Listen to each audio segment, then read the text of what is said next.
Hi, and welcome to the ADHD Kids Can Thrive podcast, real talk, practical tools, and hopeful stories for parents and educators supporting kids with ADHD. I'm Kate Brownfield, your host and a certified whole person and ADHD parent coach. It's my joy to bring you advocates and experts in ADHD to help you on your own journey. For resources and coaching, visit ADHDkidscanthrive.com. Now, please enjoy this conversation.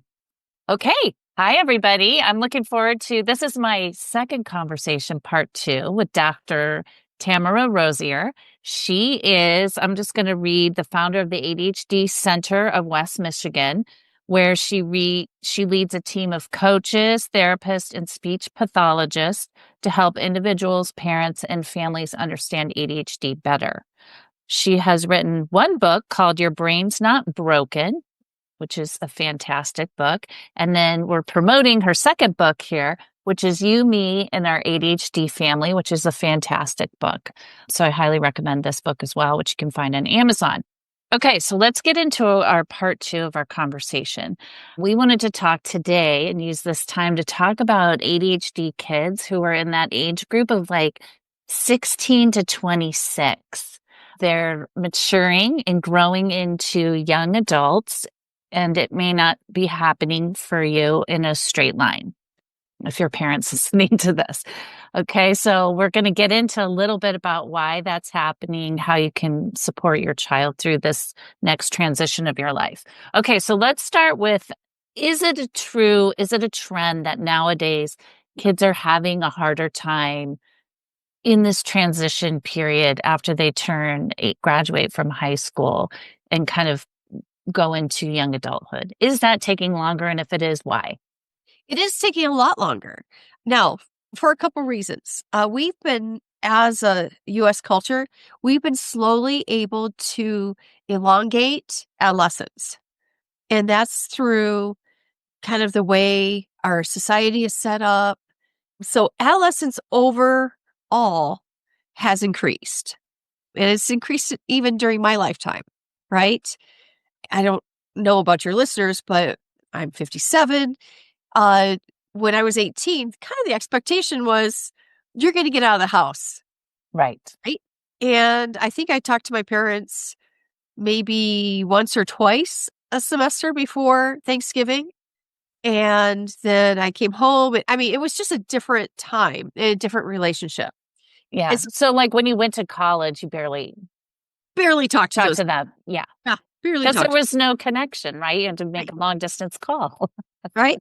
Now let's think 20 years ago, I was a college professor. I'd be walking to class and I'd hear my students and students around me on the phone talking to their parents. Right. And that's not bad. That's great. I talk to my kids all the time. I love it. And now, so we're seeing a lot of generations. So I'm in Generation X. We had millennials, we had zillennials, and now we're to the alphas. And so through these generations, we have different relationships and expectations about adolescence. Okay. Okay. And I think it's a privilege to make adolescence longer. Okay. But sometimes with that privilege comes some punishment. So we got to talk about that today. But so that is for everyone. Adolescence is a little bit longer. Okay. Now, if you have ADHD, and remember, you mature on an average 3 to 5 years more slowly than your peers. There's something that I've seen in my clients that I have not read about, so this is anecdotal, but I see once some of my clients or the parents who I coach, their kids reach around 19 to 20 years old. It's like there's a backslide to acting like they're much younger. And I see that through their 20s it's a bigger discrepancy it's not just between 3 to 5 years. It's like, holy cow, this is like a 7 or 8 year gap. Yeah. Between their peers and the kid who has ADHD. Yeah. Yeah. And then that's where the stress comes for the parents, right? Because you're like, oh my God. Exactly. How are you going to get out and live independently? Okay. And that's the question I hear all the time. So here's another thing to think about. It's kind of aligned with genders. So if you have a 20-something-year-old ADHD child or neurodiverse, and the child is female, the mom has all the pressure to go, how is this person ever going to be a fully functioning adult? And if the person's a male, the father's like, I don't know how this is ever going to shape into anything looking like a man. So a lot of times parents have the most pressure are the same gendered parents. Okay, interesting. Maybe because it's the most relatable. Is that why? Well, I think it's kind of opted in our brains that, we have to raise the same gender parent. Like, hey, I've got to teach you, like I have all daughters. I've got to teach you the ways of being a woman in this world. Yeah. Right. Same for men. So, but anyway, so now we have these kids, delayed adolescence, and this reluctance to leave home. Yeah. And what do we do with them? What do we do? Okay, I want to ask you too, before like bigger picture too. There's a lot of conversation out there that like gentle parenting is what is slowing down the development of our children. And and that's why maybe there's guilt being put on parents right now that they're being too gentle on their kids. And that's why they're not really launching very well into independence. I wouldn't make that argument. I would say it's way more complicated than that. Millennials, when they were kids, now they're adults, but when they were kids, they were kind of the first generation in a while to have like these great relationships with their parents, and they were really close, right? And then they carried that expectation for when they had kids. And so they had zillennials and alphas and are having alphas. So a lot of the expectation is you'll have a close relationship with me. So it's not a bad expectation. I wouldn't blame it all on gentle parenting. I think it is so much bigger than that. So we really can't focus it on one. Okay, there's a lot of factors going on into this whole evolution of kids taking longer to grow up. Yeah. And I would like to add, like, it is more difficult to survive in society than it ever has been before. Yeah. It's more difficult to go to high school than it ever has been before. It's more complicated. And technology helps us, but it also complicates things. We have children on social media when they're in sixth grade. Yeah. That's a societal complexity that their brains aren't even ready for. And yet all their peers are doing it. And so things are so much more complex. And so they're challenging this cognitive development. And a lot of times the brains just can't process. We can't push people faster than what they can go. So, right. Even though society is trying to push that. Yeah. Onto us. And the ADHD kids and the neurodiverse people get really caught in that. Oh, do we ever? Yeah. Yeah. Oh, and so that's why it is so important. So I think some things that the parents are doing really well right now are they have relationships with their kids. Which are important. Very important. Absolutely important. I mean, for me personally as a parent, number one thing, always go after the relationship. Hey, we argued about your room being a mess, but I need to make sure this relationship is still good because it's the relationship, not the room that matters. So for me, I think across any generation of parenting, that is the number one thing. Okay. So gentle parenting, you can parent with any style and still protect that relationship. Yeah. But we get to the 20-somethings. Yes. What do we do? Yeah. Okay. So, what is it about ADHD that's kind of impacting that launch in this age group? What is it about ADHD that makes it harder for them? Everything. The answer is everything. Okay. But remember, it's a complex society. Okay. Now, I want to tell you about a couple trends I see, again, anecdotally, but I see some 20-somethings figure something out. They're like, wow, this grown-upping stuff, this seems complicated. And wow, I don't think I'm going to make as much money as I would personally have become accustomed to. live in a place with free room, free board, and laundry service. Why would I go anywhere else?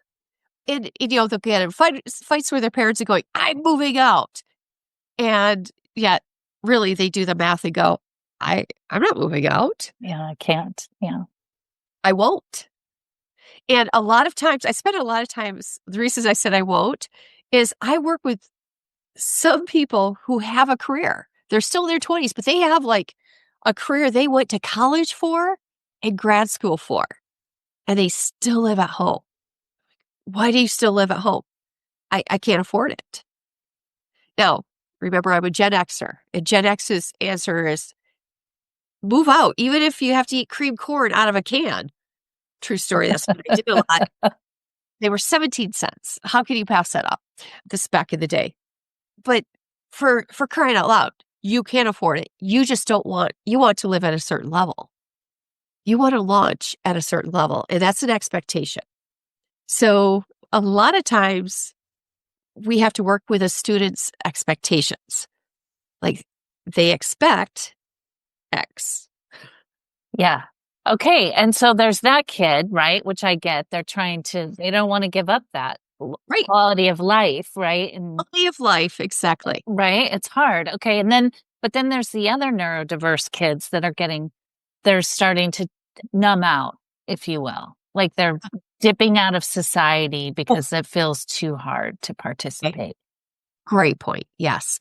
Those are the kids, and it can be male and female. Okay. They're down in the basement gaming. So they might show up at they might show up for like a 6-hour shift at a fast food. They go downstairs and game the rest of the time. Yeah. Those are the slow to launch kids that we're talking about. In other words, they're spending their time not building their life. They're spending their time retreating from life. Yeah. Right. And obviously there's weed use and alcohol use that could go on. That's very common. And those kids are really, so with the first group, we'll just call them the expectation group.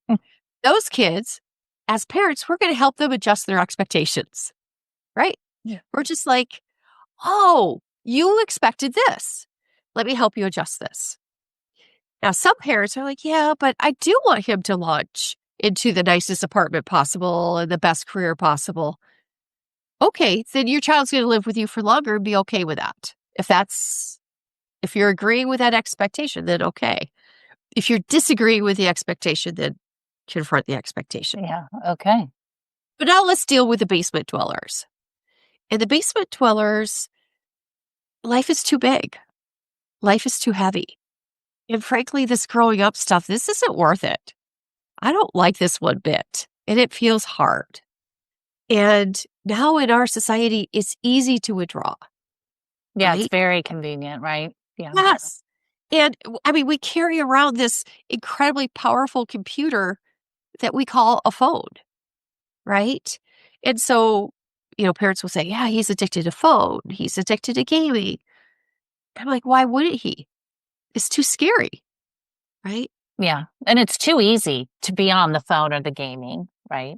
Right. And why wouldn't I play a game over trying to build a real life? Because if I get shot in this game, I'm going to get another life. Right. If I fail in college, I'm a failure. So of course I'm going to take the easy way out. So, I'm positive you just had a listener go, yeah, okay, get to what I do about this. I've got that kid. Right? Yep. And remember, there's also anxiety that's going to accompany this, depression, rejection sensitivity. And these kids are probably doing a great deal of self-loathing. Yeah. Some of them, I talked to, they're like, I don't want to spend all this time gaming.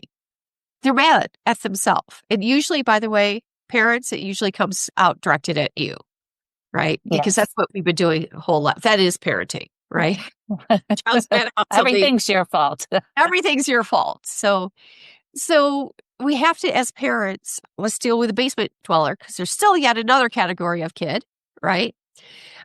The basement dweller is probably stuck in self-loathing and can't move. Now, I work with a lot of great parents who are like, I'll just help you move. I have a fully functioning prefrontal cortex, so I'll help you. And these really kind-hearted, loving parents are just really pissing off their kids because they're pointing out, you're doing nothing right. Yeah. And it's really hard. So that's That's a big parenting challenge. it's huge because I know there's a compulsive helper out there going, but he needs help or she needs help. Right. He doesn't or she doesn't know what to do. Right. And I have ADHD. I have a daughter who doesn't have ADHD. I see how competent she is and how not competent I am sometimes. I mean, I understand I'm a grown up. I have a PhD, but there are some things in life I'm not competent at. Like starting something on the stove and then forgetting it's there. That's not dementia. That's me having a short-term memory issue, right? So we look at our kids and go, they're not even competent. They'll burn the house down. They can't live on their own. And so we have to take this slow approach. So I'm going to recommend the parent do 3 things. 1, try to go, you're okay. You're okay. We're going to work through this. I'm not sounding any alarms. I'm not trying to wake up your brain by screaming at you, and we're okay. We're going to figure this out. And the messaging is, I'm trying not to alarm your systems because you're going to fight against me. You're going to go deeper into the games. You're going to do something if you think. Now, there are some parents out there, I'm sure, going, but it's not okay and I'm freaking out. Okay, go get parent coaching for that. Okay? Because right now you just need to at least show the child you're calm. Yeah. Just like when they threw a temper tantrum, you had to be calm during that. You're going to signal, it's okay. I believe in you and I know you're going to be okay. That's the biggest gift I think we can give our kids. Like, it's okay. Things aren't working out for you right now. You're going to be okay. Even if a parent said, what if I don't believe it? I'm like, lie. Because the child needs to have that promise of hope, right? Now, if they do need help, like if there's depression, a lot of times treating ADHD with medication, I'm not pushing medication, but treating it can help a lot. And getting appropriate treatment can help so much. To kind of get them going. Yes. Yeah. So that could be a thing. Then the third thing is to scaffold. And scaffolding, if you think of putting scaffolding up against a building, you're just slowly building so that people can get higher and higher and higher on the building, right? Yeah. So we're going to scaffold for this child. And it's going to start with your boundaries. Let me pause here. You cannot make your kids do a darn thing. And if you haven't learned that by now, well, shame on you because they've been telling you all along, right? So you can't make them do anything, but you can have boundaries. And boundaries are simply what you're willing to do and not willing to do. And I'm sure you had boundaries with your kids. Yes. Yep. Absolutely. And so those boundaries change as they get older into this age group that we're talking about. Yeah. And they can be, they can feel like really strong boundaries, but they are boundaries that the parent can hold, right? That the child may not. The young adult may not agree with, but you can hold those boundaries. And you hold those boundaries. So parents tend to, and I'm thinking there's so many parents now, like I'm imagining in right your now, head. because they're always like, we got to fix the kid. Yeah. Like, stop focusing on the kid. Start focusing on your boundaries. So we're going to scaffold some boundaries. So, and I agree with you because once you get the boundaries going for yourself, it makes everything else more clear. Yes.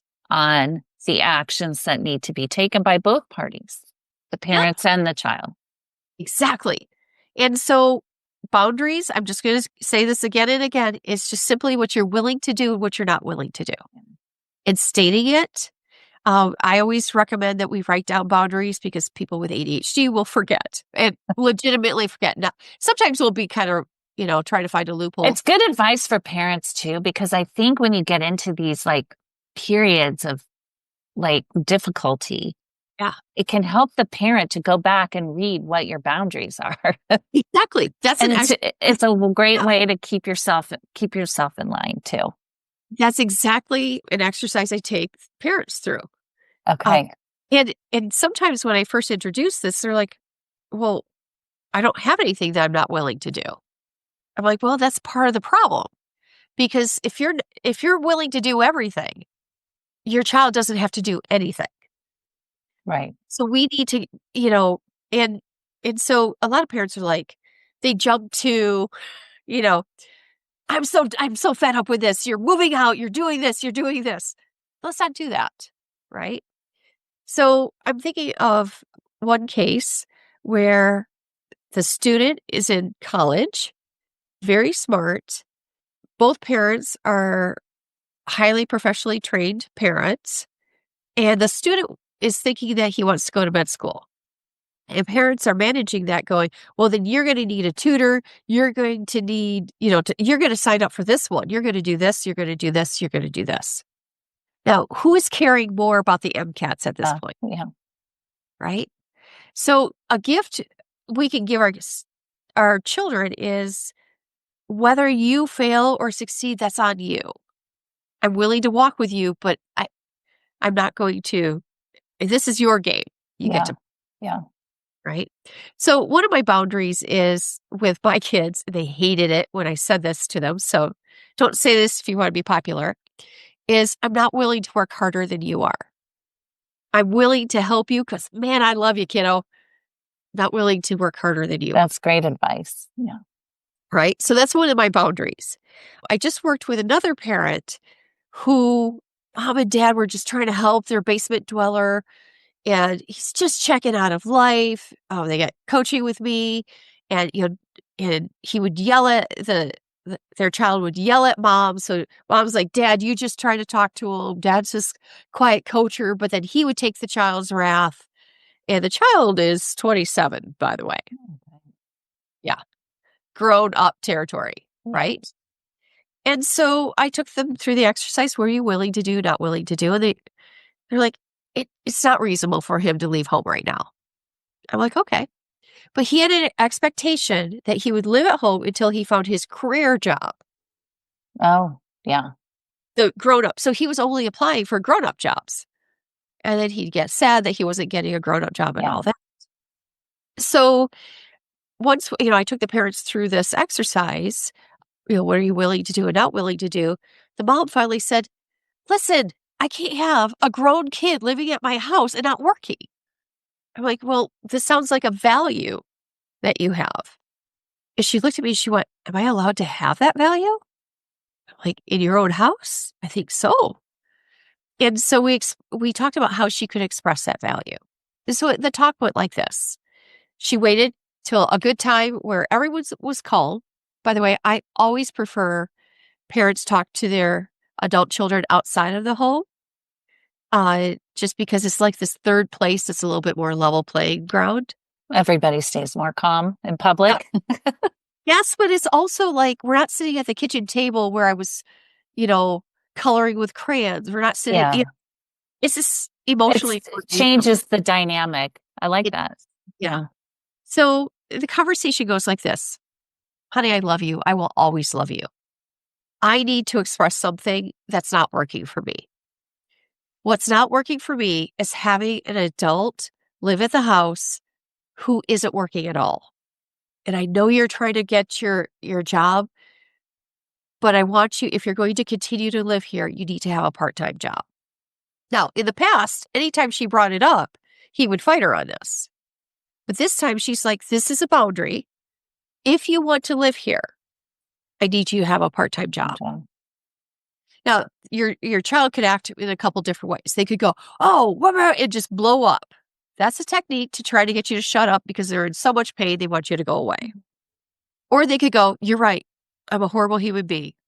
And what they won't say is, Mom, you're very wise. Thank you for getting boundaries. Right. And that's not. Of course I'll do what you want me to do. Of course, this is reasonable. And while you're getting healthier with your boundaries. Yeah. That's not what's going. But no matter what the child says, you've spoken it. This isn't negotiable. Well, some kids will go, well, why? Why? Why now? Oh, is it that coach you're seeing that's telling you this? Right? you don't need to negotiate your boundaries. This is what I need. And if you can't do it, then you're going to have to move out. Yeah. And parents get really scared here. They'll say, well, how are you going to make me move out? That's the kid that calls the bluff. In that case, you just calmly answer, honey, I really hope it doesn't get to that. Don't try to think on your feet and think, I'm going to call in the military. No, they're trying to call your bluff. So it's a really hard place, but parents getting boundaries. Yeah. It's a really hard place. Yeah. And it's just listening to you, it's like, it's baby steps, right? Just take it one step at a time as you're talking about, and little by little you make changes. Yeah. Let's talk about empathy for a second. Okay. We love our kids. We are biologically programmed to run through fire for our children. But sometimes we can have so much empathy that we're enabling them not to do what they could do. So I try to help parents understand your kid is resourceful. And I ask in coaching sessions, when have you seen your kid be resourceful? And like, oh, heavens, when he was in 12th grade, and they'll tell the stories. So he's resourceful. We know that. Okay. Have you ever seen your kid be creative? And let me tell you, ADHD people, we're a creative bunch. I'm not talking artsy. I'm talking, we can think outside of the box. So they're like, yeah, he is creative. Let me tell you. Great. So he's resourceful and creative. How are you letting him be resourceful and creative right now? And they're like, well, we're really focusing on what he can't do. Right. So how are we focusing on this? And so I have a talk about how to see your kid differently instead of but he's suffered so much. Life is so hard for him. Yeah. And it is. It is. Yeah. It is. And doesn't every kid ultimately just want their agency over their own life, right? Mm-hmm. It's really what every human being wants, even though they love their parents and their parents love them. Right. And I personally think we should give agency as soon as, I think we should give agency in increments, like starting at 3 years old when they're expressing an opinion. Like, there are some things I'm not willing to do. Like, I don't like peas. I'm never eating vegetables. Well, that's not an option. That's not on the table, sweetie. Yeah. But, but I want to listen to this music today. Oh, that's great. You get to choose the music today. So, we give agency in small increments so that they can learn to handle agency. Yeah. Right. And that they have the confidence to find it in their 20s, right? Exactly. That they can do it. Yeah. Because I haven't known a kid who doesn't go through that very toddler stage of me do that. Oh gosh, all the time. You want to express. Oh my gosh, when you put it like that, it's like, what happens, right? Over the time when they get into their 20s, you want them to be saying that. I'm going to do it. Yeah. I've got this. So the parents are like, okay, what do I do to support them? So I'd love to I know I'm kind of throwing a lot at your listeners, but so what do I do when my kid gives me a problem? Like they have a problem. What do I do? Because I want to solve it for them. I'm a smarter adult. I've lived longer. I know how to solve it. So what do you do? And so I really want parents to, first of all, you cannot solve their problems. Even though you're a smarter adult, you can't solve it for them because it's not helping them. But you can listen. This is really hard. This was really hard for me when my kids were all in their 20s. They would call with a problem. And I finally had to put myself on mute. That way, if I did start talking, they couldn't hear it. Right? Because they would have to go through the whole scenario. Right? And then I would ask them just questions. So if they're like, Mom, I have this problem. But I put myself on mute, take myself off mute for a second and ask a question and go, oh. And either I'd ask, why is this a big problem?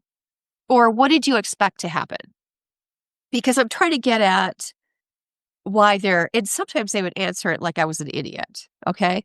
They're like, Mom, it's a huge problem because of this, and this. Oh, right. And so I'm trying to get them to understand there's a difference between what happened and what they expected. Right. Right. At that point. So I'm listening and asking a question. And I would be like, oh, wow. And I do all the, oh, yeah. Oh, yeah. Yeah. She sounded like a jerk. I do all that kind of stuff. Right. And then I get to, well, what are your options?